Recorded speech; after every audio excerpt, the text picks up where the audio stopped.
Hey everyone, so I'm just trying to get out in nature a bit more and get some more sunlight. I wanted to work outside, so I thought, why not record the videos while I'm here too? So, and something I'm definitely going to do at the end of this video is I'm going to turn the camera around so you can see what I'm looking at. It's pretty cool. I know behind me is pretty nice too, but it's pretty cool that way. So yeah, I'll turn the camera around at the end of the video. Let me get through the content first. And we're talking about the first call with a broker. How does that go down? What have I been doing so far? How have I been? What questions I've been asking? Let's jump into all that. Actually, before I start, let me just give some context. So I'm still very heavily invested in the stock market. That's actually most of my savings. And I'm using Interactive Brokers for that as my brokerage account. There's a link in the description for that. Still think they're the best in the world. Probably going to keep that for multiple decades. So highly recommend getting that if you haven't got Interactive Brokers yet. Gives you access to all the companies in different countries, Japan, Germany, Australia, stuff like that. Okay, the reason I'm talking about the first call with a broker and not talking about stock market stuff is because I'm on the search at the moment for a private business to buy. And I want to start essentially my own serial acquirer. It all starts with the first step, and this is going to be super challenging. Why not take that on? And yeah, I'm learning a huge amount and I'm sharing it with you guys as I go. So the steps leading up to the first call with a broker go like this. First, you've got to find a listing on a broker's website. I then send an email to the broker and then you have to sign what's called an NDA. In Australia, they call it something different. NDA stands for non-disclosure agreement. You sign that. Essentially, you're signing that just to say that you're not going to steal information and you're not using it you're not a competitor or something like that. I think that's totally fair. And in return, after you sign that, you get what's called an information pack that the broker has put together about the business. In this information pack, they try to go through as many of the questions that normally come up, it's like a frequently asked questions kind of document, I guess. You've got basic financials in there, you've got history, you've got how it's operating at the moment, you've got opportunities for growth. There's lots of things in this, but it's really just a high level overview. This is good because it gives me a chance to filter quite quickly.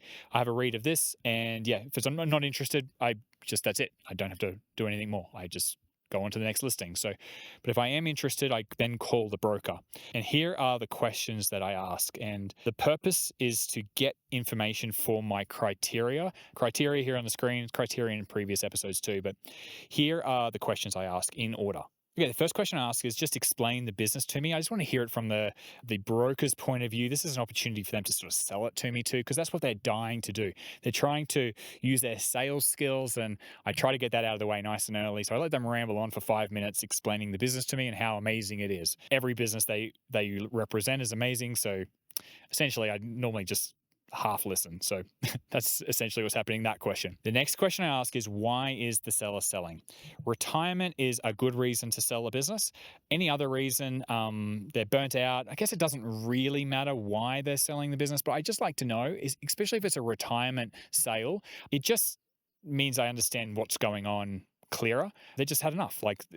That's fine. But if they haven't had enough, they're not old. I guess I have to sort of dig a little bit deeper into exactly why they've lost the passion for it. What are the pain points around this business that kind of suck that they don't want to keep doing? I kind of want to find that information out. So I asked that nice and early. Brokers, again, not always truthful. So I'm just gathering information. I've got to fact check this later anyway.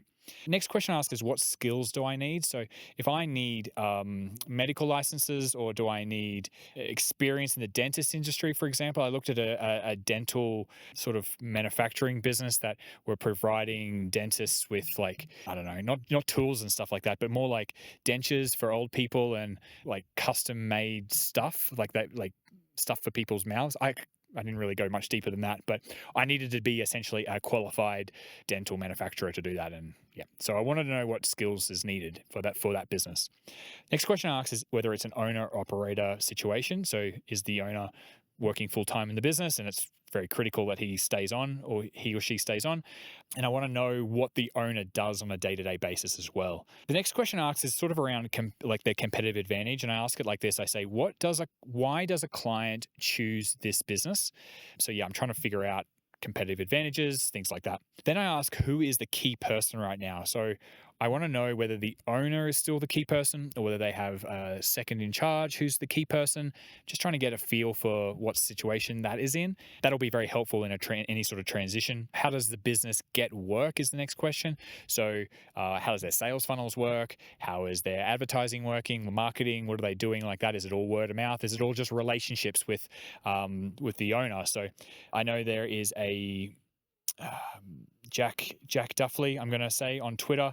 He bought a pressure cleaning business. He explained this all on Twitter, and essentially the relationships that the owner had with the clients was really critical to the business, and they weren't doing much like sales outreach work. So when the owner left, it gave the opportunity for the clients to seek alternatives or do it something different than themselves, and sales fell off a bit of a cliff. So yeah, I don't want to fall into that trap. Thanks, Jack, for sharing that story with me. That gave me a question to ask. So next question I had is, how recurring is the work, the nature of the work? So yeah, obvious reasons. Better to have recurring customers because you don't have to win the customer every time. That's why recurring is I think is better. And then how many regular clients did you have before the pandemic? So I want to know sort of what happened during the pandemic, whether it's like still building back up towards pre-pandemic levels or whether they've grown significantly past that. Need to get a feel for what's going on there. How many employees do you have in total? Obviously important if I'm going to run the business. How many contracts do they have with clients? So that's almost guaranteed revenue. So that's something I got to factor in, and it'd be pretty cool if they do have good contracts. But then I got to know what are the contract terms and how long are they lasting for and how do the contracts get written and all that type of stuff. So need to know the answer to that question. Next one is about pricing and how does pricing work? When do they increase pricing? Do they price match? Is there any thought going into pricing whatsoever? I want to know that because that's an easy fix or an easy opportunity for me if I'm the new owner to come in and really look at pricing. So I like to ask that question. Next one is explaining the competition to me. So I kind of got a starting point of the research that I need to do for competitive advantages and competitive analysis. Does any customer make up more than 10% of the business? I don't want to have customer concentration risk. Obviously, if that customer leaves, I don't want to be down 20, 30, 50% just because the one relationship with that client was really critical. So better to just avoid businesses that have big customer concentration problems. Then I ask what software is important to run the business. So what I'm trying to find out here is whether they're still just doing things on like spreadsheets and physical documents and I don't know, Excel and that's it. Is that all they're using? Or do they have some proprietary software that they've built in-house and it's very important to the business? Anything like that. I want to know that stuff just in case there's easy wins for me or whether there is complicated software I need to know about. Okay, so they're the questions I ask, and then if I feel pretty good about that so far, I try to then go get 5 years of the P&L and the balance sheet. So I want to dig into that, and I often find like millions more questions from there because things look weird in the P&L. I want to ask questions around that. So there's still one question that I really need answered on my criteria that's probably the most important, and that is, do I like the seller? And is the seller a good person? I have to work together with this person for probably at least 6 months, maybe longer. Maybe they're going to stay on for 2 years. Maybe they're going to actually be the CEO of this business in the future as well. I don't know what's going to happen, but the relationship with the seller and who the seller is as a person is the most important question, because I think the business is a reflection on them.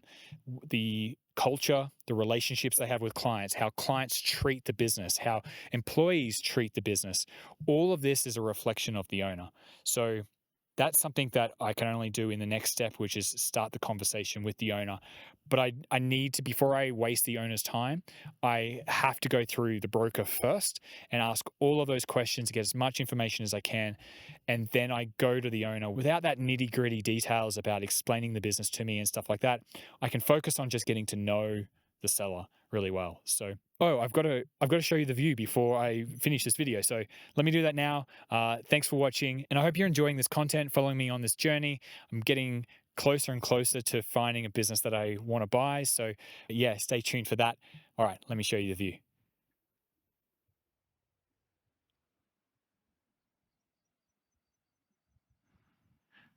Okay, I think it looks better in real life, but hopefully the camera is capturing this.